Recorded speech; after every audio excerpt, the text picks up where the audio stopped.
Hello, welcome back to the Spider's Web. Let's push these things to one side because we're going to carry on now with the weapon things for the top of the flying sorcery doodads. So it's just that one we need to do. I'm using that as a comparison, and that we may start at least doing something. But first, what we want to do is highlight this fella, and for that we're going to be using Evil Sun Scarlet, which you've seen before. I have some on my wet palette already. That's the paints, and what we're going to be doing is quite simply going from the outside edge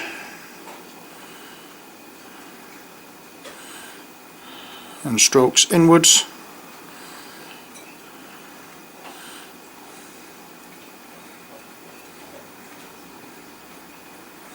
just like so.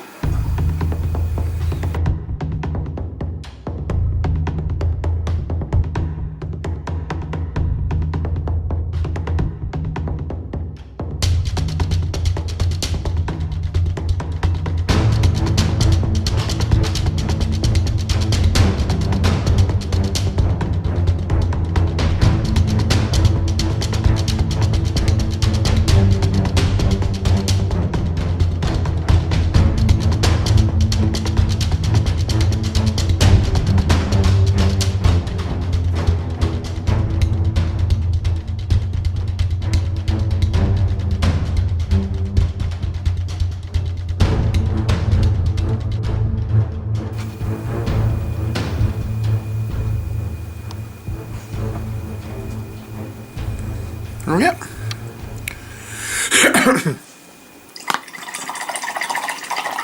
And that's that bit done. Next we're going to be using Iron Breaker, and for the Iron Breaker we're just going to go straight across. I've chiselled my brush tip, as you can see, and we're just going to go straight across here.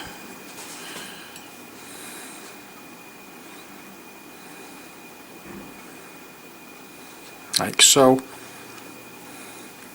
and straight across here,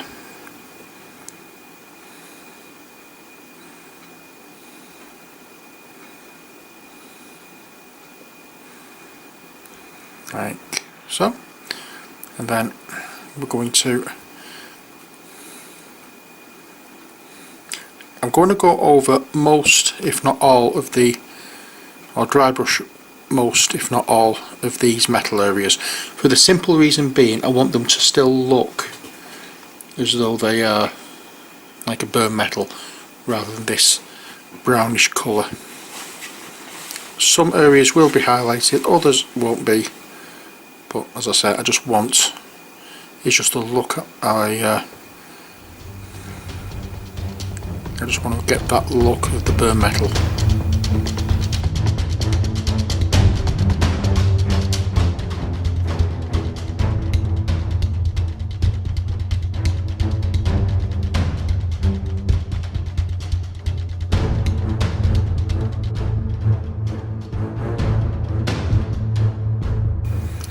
And that really is it for the main part of this. There are other areas we're going to be doing, other stages of highlighting. We're going to start on some of that now, because we're going to be going with Troll Slayer Orange. Now we only have a little bit of this on our palette so far. Hopefully that's all we'll need. The Troll Slayer Orange is this colour. You've seen it before. In fact, just to be on the safe side, I'm going to add some more of this to my palette. Unfortunately it's not a wet palette anymore, it's a slightly damp palette, but hopefully it will be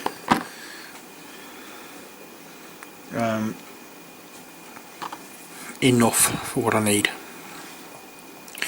And just going here, we're going in the middle of the area, because we don't want to take away and hide all the red beneath it.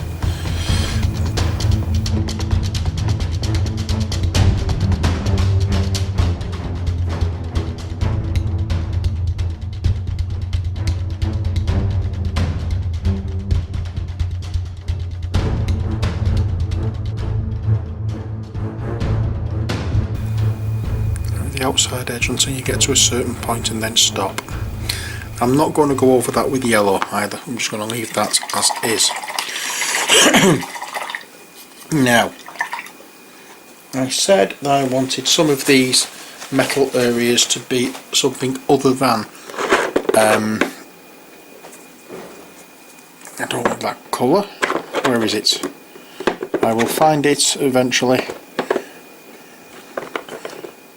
Aha, here we go. I want some of these different colours. I'm going to be using dwarf bronze.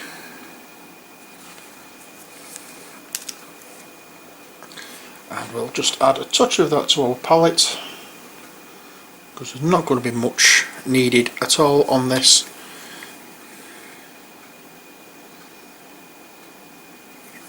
And it's just going to be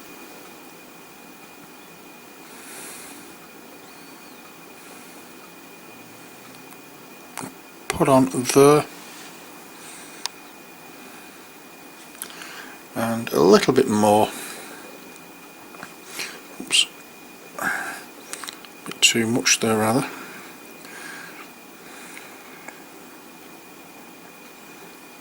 I'm going to go all over this because I don't like the way it's looking. Okay, so that's that bit done.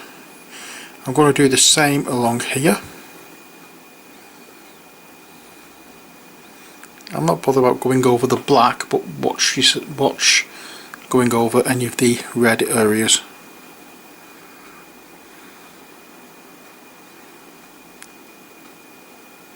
There we are.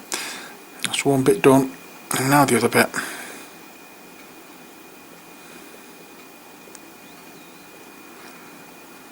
There we are. That's all I'm doing for that bit. In fact, no, I think I'm going to go in here and just do this little. In fact, no, that should be black actually. So I'm just going to wash my brush. I'm going to get the Abaddon Blackouts, which is that one, and I don't have much of this left, so I'm just going to get a small amount on my brush,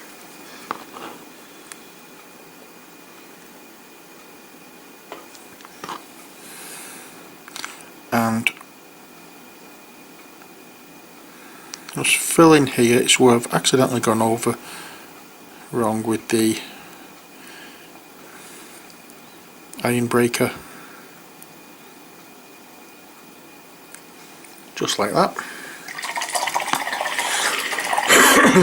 Now what we can do is, over all the metal areas, we can give a wash. Now we can either do, where I can find it, where's all my washes? You can either do Drakenhof Nightshade or Nuln Oil. Now the Drakenhof Nightshade, as you know, is like a bluish greyish colour, whereas the Nuln Oil is black. Now going from the fact that a lot of the highlight colour where the blue is, or where the black is, I've done in a blue colour. So I think normally I would think of using Drakenhof Nightshade, but because of that I don't want too much blue involved with this, so I'm going to use Nuln Oil.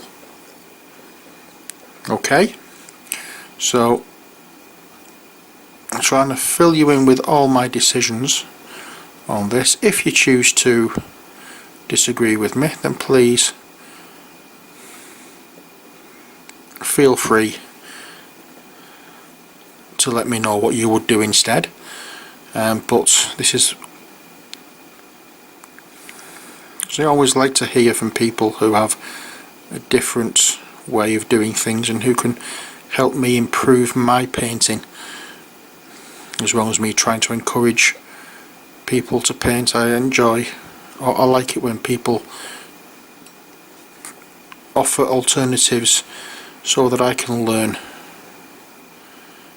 and improve as well. Because let's face it, that's what we all want to do. We're all doing this, and we all want to improve our painting techniques. We all want to improve everything we do, don't we? So, you know, it's only natural to want to be able to learn how different people do different things. Alright, I'm going to go over there as well, and go over there, and not forgetting this part here.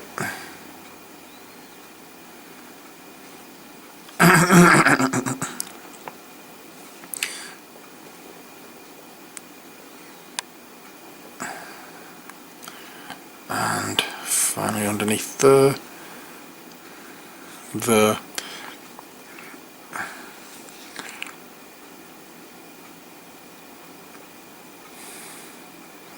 And we definitely want some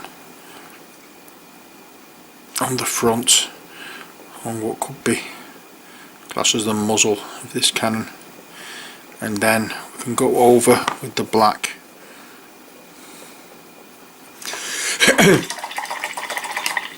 on the what do you call it, on the areas that we want black.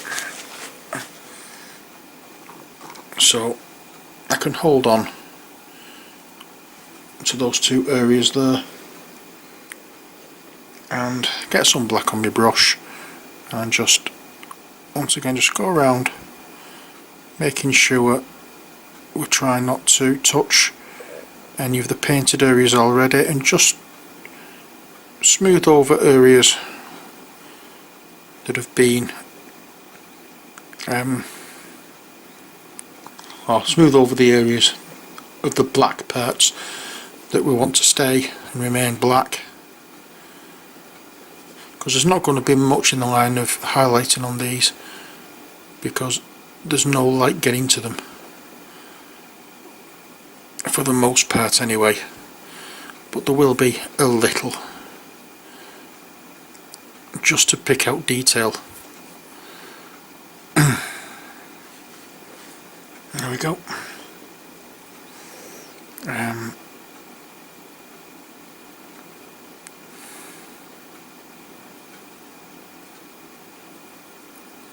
So as I said, all we're doing now is just tidying up the black areas.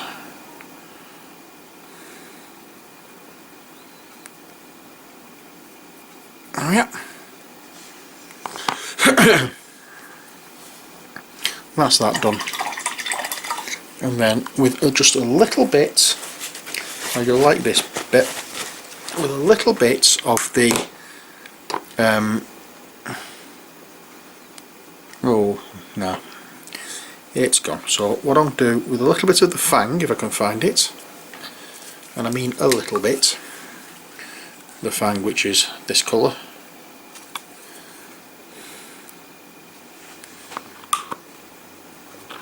we don't want a massive amount, but it's a little bit of it. And we're just going to mix in a little bit of the Sotek green, and just have just a spot on my palette. So I just want to fade it out, and I also want to take off most of the paint from the brush. This is going to be your classic dry brush, and we're just going to go over some of these areas just to pick out detail.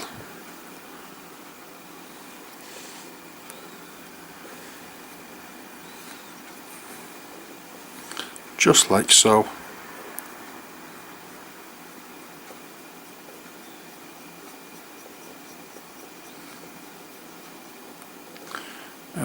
Again, just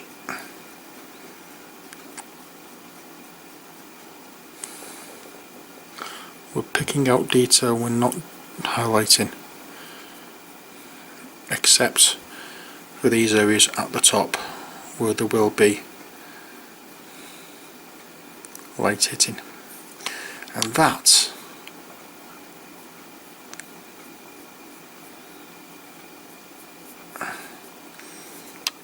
is that.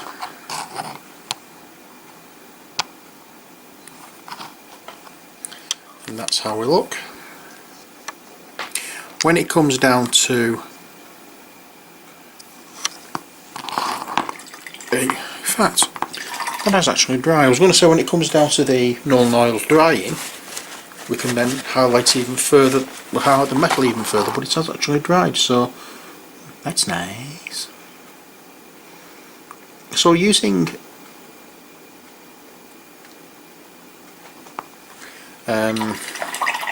what is it called? Runefang steel. There isn't much on there, and what there is near enough dried up, so we can now go up towards highlighting these metal areas even more. Along the top there's going to be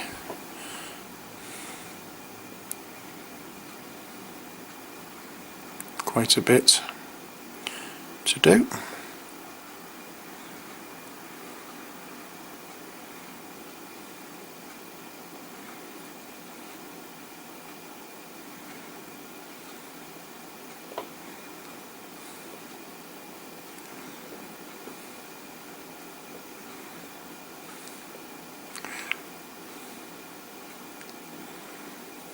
Obviously those there are not as deep as the ones at the front, although those there aren't as deep as those ones at the side there, so it's not accepting the dry brush as it should do, but never mind, not to worry. That can be touched on. This obviously is going to get done.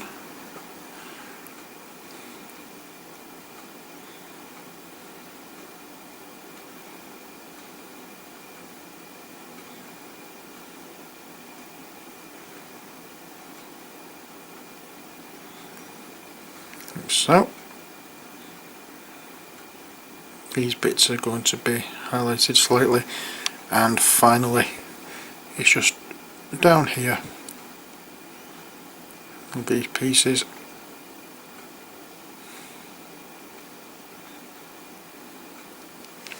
That's all we've got to do for the metal. I'm going to be touching up some areas with black now because I want them to stand out a lot more.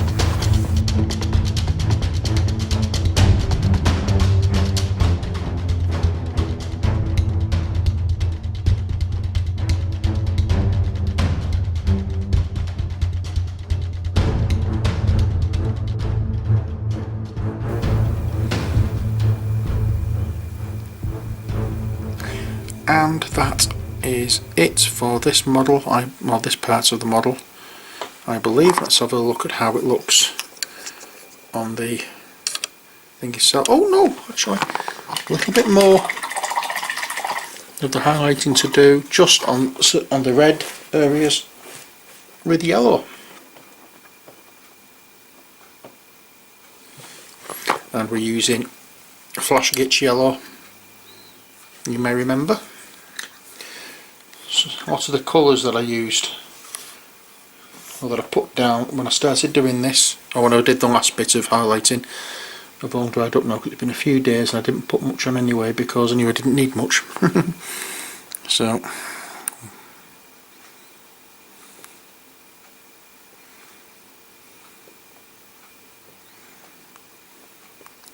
here we go. It's just tickle over certain parts that you know they're going to have really brighter areas.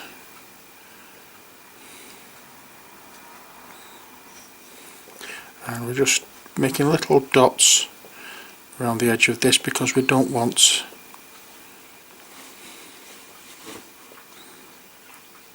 a solid line. And here we'll just do a bit of a dry brushy type thing along the very top edge,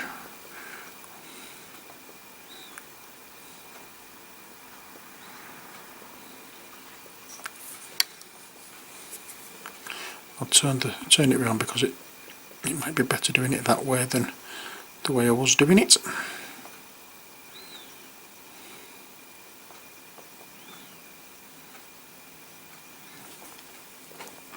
And next part we'll have just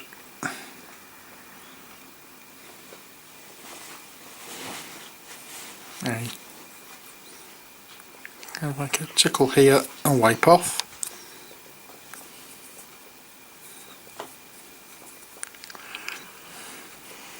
Same on this side.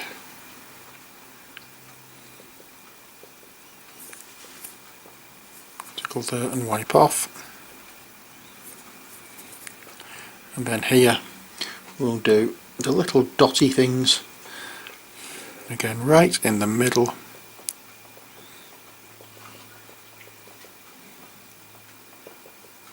And don't do a straight line, just do little dotty patterns on it.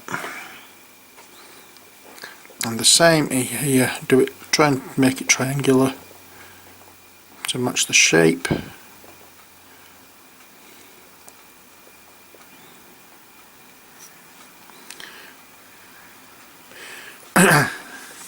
And we'll just go around the edge.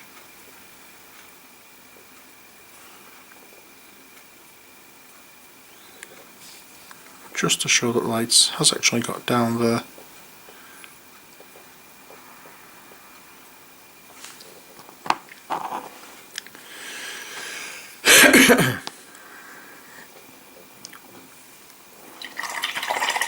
And finally, what I will do is get a little piece of sticky tack .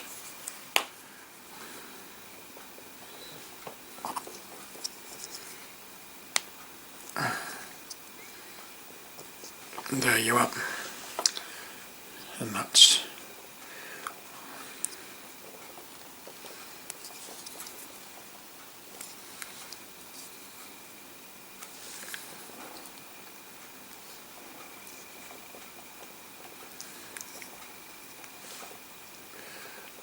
that. I'm not sure whether pinning would be a good idea for these because they're interchangeable top, so they may not get the same, or may not put the same things on in more than one battle. So one time I might have that and that working together, another time I might have them working together, another time I might have them working together. So rather than pin them, I'll just use a little bit of the sticky tack on there and just put it on. And I think that's the more ideal way of doing it. Okay, so we're also to the end of. Oh wait, hang on, what's that though? No, then didn't see that. Didn't see that at all. Let's get some of the Evil Sun Scarlet and go over that black or the dark brown. When that dries, we'll go over with the orange again and re-highlight that on that area.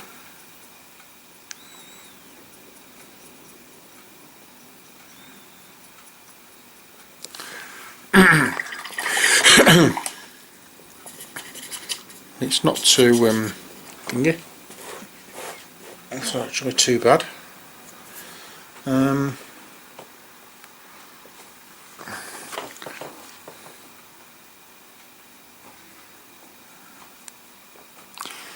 So I'll just go back with the orange, and then when all that dries properly, we can go back with the yellow and just add some little